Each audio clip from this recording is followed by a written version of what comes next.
city absolutely would not function without you. Finally, I want to co-sponsor, or I will be co-sponsoring Supervisor Ronen's resolution urging the United States Congress and President Biden to codify Roe v. Wade and her BLA request to cost out a safe abortion access program. As you can imagine, as Supervisor Melgar said, this is beyond disturbing. I have been sick to my stomach since news regarding this draft opinion broke last night. I saw Senator Warren this morning unravel, and just watching her, the frustration and the years that women have fought for our reproductive rights. I mean, we had to fight 100 years just to get to vote. And watching Senator Warren unravel today on TV, it broke my heart, knowing that she has fought for so long and so many people have gone before her, and we are still doing it. And I'm not shocked that this day has come, but I'm nonetheless appalled. Nearly 50 years ago, the Supreme Court rightfully recognized a person's right to have autonomy over their own body and guaranteed federal constitutional protection of the right to access safe abortion care. Most importantly, the court did so through an invocation of the Due Process Clause of the 14th Amendment, which provides us all with a right to privacy and enshrines this precious liberty. Now today, right-wing extremists who sit on the highest court in our land are threatening to strip women of their reproductive freedoms. This draft opinion threatens our reliance on precedent, and for anyone who went to law school, we know what precedent means. And it's a clear signal that we should expect attacks on other civil liberties that have long been protected through historic landmark Supreme Court decisions. And I'm thinking to myself, what about the fundamental right to marry, guaranteed to same-sex couples?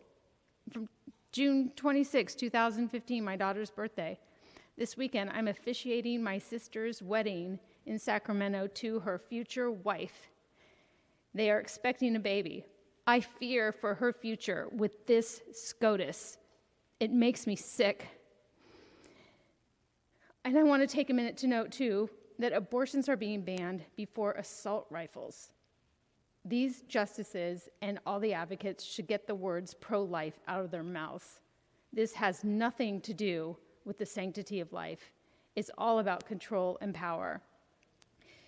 And gun homicide, if this were about life, gun homicide and firearms are the leading causes of death among children and pregnant women in America. Especially in San Francisco. This leaked decision will have far-reaching implications, endangering countless lives.